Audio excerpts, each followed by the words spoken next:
Hey, good evening, Facebook family. Mike Phillips here for my day 13 of my Facebook Live challenge.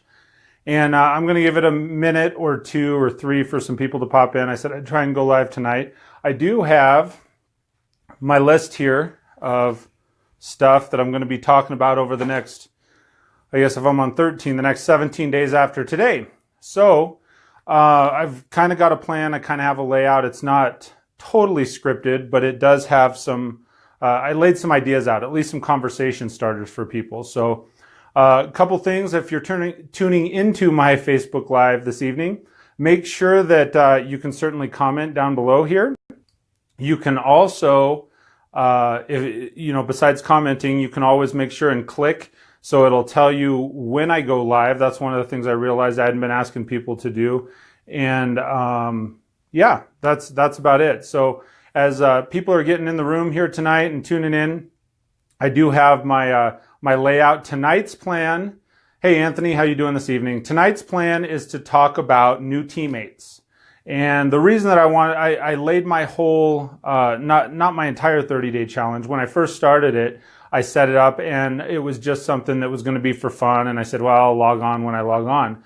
But then as I got into it after the first week or 8-9 days, then I wanted to do something that I really was positive that I could offer something and have something to share with people that are out there and taking the time to tune in, that there's some value to it. So tonight's topic is new teammates. I think that's what I titled it. Yeah, new teammates, incoming teammates, so to speak. And the reason I wanted to title it that is because of the things that are going on in my life. My son, my oldest son, plays football for high school here, Rampart High School, Go Rams. And they have some of the most awesome, just absolutely phenomenal coaches at the school that anyone could ask for, a high school parent. Also, my middle son, Carter, he goes to the Olympic Training Center and participates in boys gymnastics.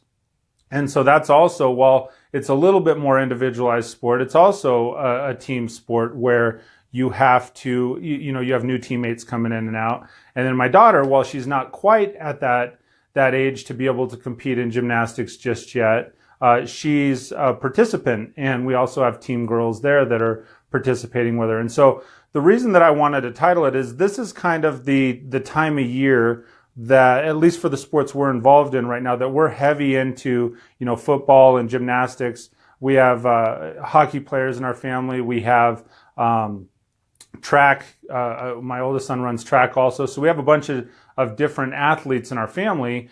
But where we're at right now in the seasons is we're kind of trailing off to the end of the school year. And so most of the sports either have come to a close or are coming to a close. And which means as the sports come on back around here, this upcoming school year, this upcoming year, they are going to be gaining, at least in youth sports, they're going to be gaining new teammates. And so the reason I wanted to talk about that tonight, or the reason that it was important to me, is because these coaches, and what's impacted me tonight anyway, is the coaches with my son's high school, with Rampart High School. These guys just do an absolutely blow you away phenomenal job when there are new teammates coming in. And what I mean by that is they have these young men that are coming in from the 8th grade, from the middle school level, and they're up and coming. And that's one of those things, if you remember, if anybody out here is watching and you remember going into high school, that's one of those things that when you're moving to that next level can be pretty intimidating because you don't know anybody, it's uncomfortable, it's a larger school, you have other schools that are pouring in, and it's something that can just be a really kind of uncomfortable process, if you will. And so the one thing that I thought that I think, I still currently think these coaches do, that they do a really, really good job of, is they bring these young men, these 8th grade men in, and they just bring them right into the fold with all of the other existing football players, the existing football parents, the booster club, and all of these other kids. And so that way they already have some sort of idea as to, okay, well, here's what I'm going to be expecting when I show up. Here's what I'm expecting. Here's what the expectation for me is as a new teammate. Here's what I'm seeing. And it also is nice because it gives them a clear expectation of what's expected at the high school level, what's expected at that next level. So I do a lot of speaking on business and training with business. Here's where the rubber hits the road for me, rubber meets the road for me, is when you get a new teammate in business, when you get a new teammate, especially in an auto dealership. I work in an automotive dealership, been there for 14 years. When we're intaking new teammates into the auto business, are we providing them that same level of reception? Are we providing them that same level of expectation? Are we telling them what our expectations are, what's expected of them? Are they being able to see and really get receptive on what is probably expected, what they're expecting from us? And so that's one of those things I would encourage you as we're talking about new teammates tonight, that, somewhere along the way between, that youth level sports, middle school, high school level sports, and then on to business, managers and leaders, to me, it seems like we often lose that new teammate reception.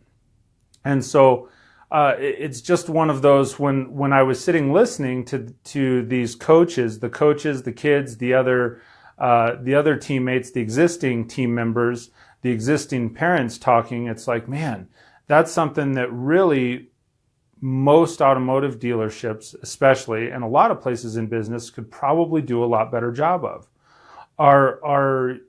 If you're in a leadership or a management role in business, are you bringing those people in and receiving them and laying out the expectation? Are you telling them what is absolutely amazing and excellent at your company on why they should come on board?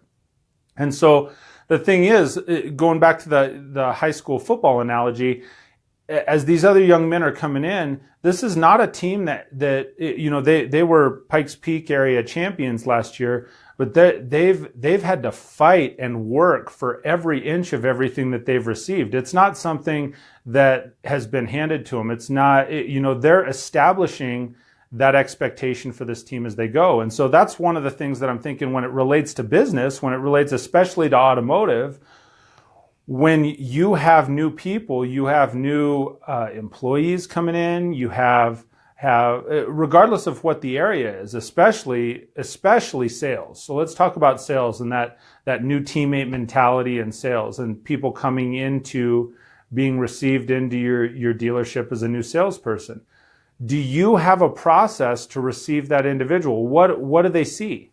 Because we do at our dealership. I'm very, very fortunate. We have an awesome dealer principal. We have an awesome culture, in my opinion, at our dealership, which is one of the reasons I've been there for so long, as to when people come into the business, how are you receiving them?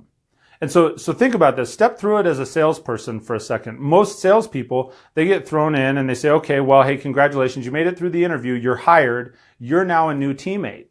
What's the next step? Are we just, in general, business people in general, especially automotive, are you just throwing them against the wall? And this has come up in some automotive forums this week. They said, okay, well, what's your process? What's your dealership's process when somebody comes in? And so when someone comes in, is it just, well, hey, congratulations, you made it through the interview. And so the next step, here's a phone, here's a computer, here's the phone book, get busy. Or is there some sort of reception where you're taking the time to introduce them? Look, here's our expectation. Here's our existing team. Here's our receptionist, and here's his or her name, right? It's amazing to me. The receptionist is one of those people that often in many businesses, they get the bead of what's going on. They know what's going on, right? They know how well things are getting handled because they're right there in the thick of it, so to speak. And what's funny is with many new employees, I think in many businesses, we don't even take the time to take the new employee and introduce them to the receptionist. So that new employee on day 1 or day 2 comes into the store and the receptionist says, hi, can I help you? Yeah, I work here, right? Think about that for a second. So I'm going to read a couple comments. So true in any business? Absolutely. right? Anthony says, I think it's easy to forget how far you've come and how much work you put into an existing team. New guys remind you what is instinct and what gets taught. Absolutely. And I think it's one of those things. You can have people that have a natural instinct, natural talent for something, but you have to train skill set. And so even at the onset of somebody coming in, when they're coming into the dealership, if they're a new teammate from the sales side, let's talk about the sales side. I want to get kind of all the way through my thought. And thank you guys for sharing and participating, for anyone that's watching. When that new salesperson comes in, are you taking the time to introduce them to the office, to the receptionist, to walk them through the dealership? That's one of the things that I think is really, really interesting. Someone just showed up. I got a whole bunch of thumbs up. That's one of the things that I think is really interesting. You hire in a new sales consultant, you hire in a new phone consultant, somebody pops in here, says, hey, I'm the new person at the dealership, and they're all excited and they're enthusiastic and they're ready to go. And instead of taking and showing off that excitement and that enthusiasm and saying, hey, everybody, we've got a new teammate here. This person's ready to go. They're pumped, right? And letting others feel and feed off of that energy. Instead of us doing that, we stick them in a corner and we say, well, here's your phone, here's your computer, get to work. A lot of places do. You know, like I said, I'm really fortunate in our dealership. We have a reception process. So one of we actually have a checklist. Did this get done? Did you get your usernames? Did you get your passwords? Did you get walked through the dealership? Did you meet the top producing people? Did you meet the management? Did you meet the receptionist? Did you get them logged into the key machine? Did you show them all the facilities and buildings?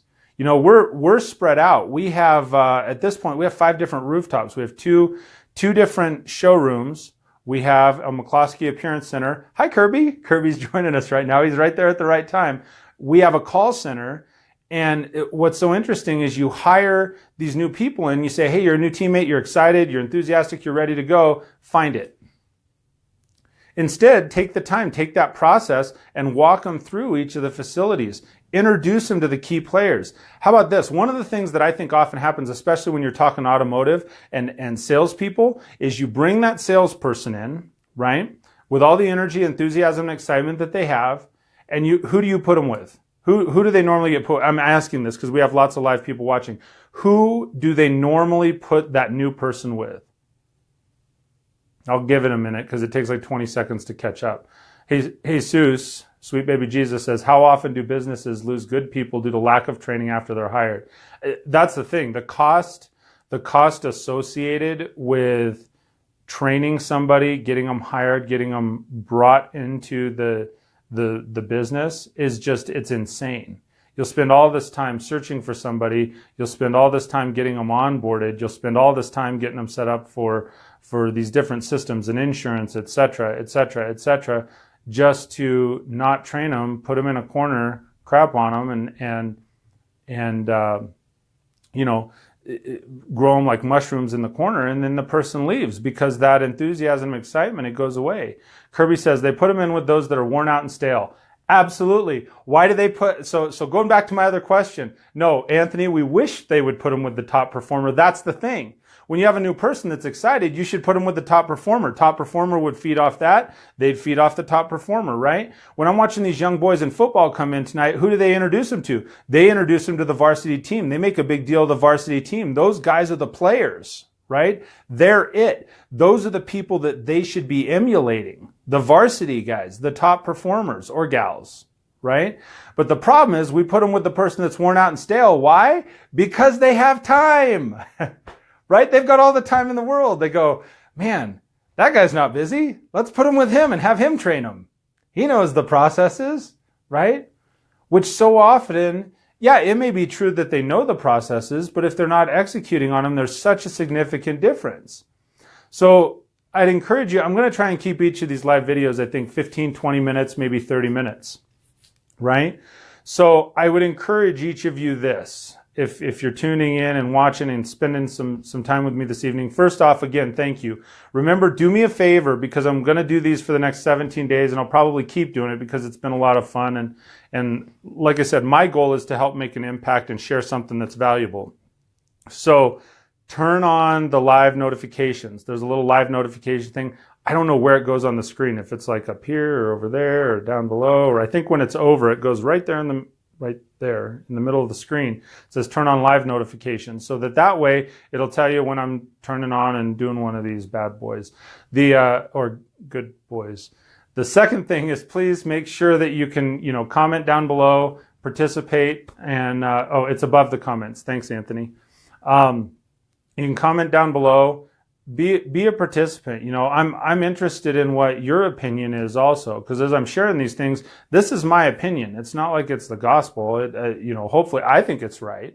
Hopefully you're getting some value out of it, and you think that it's right, at least to a degree. But I'm interested to hear your spin on it also. What's up, Jesse? So again, back to my theme for tonight. We're talking about, like I said, I've got a whole list of themes. I'm going to throw it really quick. Oh, there it goes. That's for my next 30 days. So tonight's, my day 13 is new teammates. So when you're bringing these people into the dealership, and like I said, I was inspired by the reception of my son's football team, Rampart High School. Go Rams again. Hey, Jake. And so anyway, we're talking about new teammates. When you bring them in, have a process. If your process isn't to me, I think it's great that our company has a checklist, that we have a checklist when we're bringing people in. Because if you have a checklist, it's the same thing every time. You hit the same thing with different people, you're likely to be able to produce a similar result. And when you produce a similar result, people are likely to have a better experience. They're likely to be able to learn your process. They're likely to be able to grab a hold of your company's roots and say, hey, this is something I can do. Why? Because my reception was, the reception being brought into the company was so awesome. Man, I just can't wait to work here, right? Think about that for a second.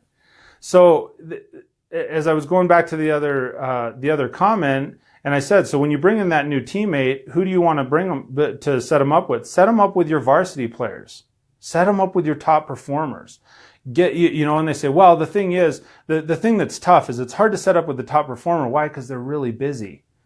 If it's me, I want my new person to see that. I want them to emulate the person that is kicking ass and taking names, right? I want them to see, oh man, if I do what this person does, I'm not, guy or gal, whatever, I'm not going to have the time to be sitting doing nothing, because I'm going to be selling my product, selling cars, doing what it is that I'm supposed to be doing at work, right? And really accomplishing something. And when people accomplish something, they get that sense of fulfillment, right? That's what helps maintain the energy, the enthusiasm, the excitement. That's what keeps people plugged into what you're doing, right? Jesse says, preach. Too many times we hire them and throw them in the deep end. Like every time you throw them in the deep end. Hey, you know how to swim? No? Boom. Throw them in. Oh, hey, the guy over there in the corner doing nothing, that's the life preserver. Grab hold. Right? That's terrible. It's absolutely terrible. The guy or gal that's doing nothing, right? That's not the person you want to have an impact on your new teammate, on your new hire.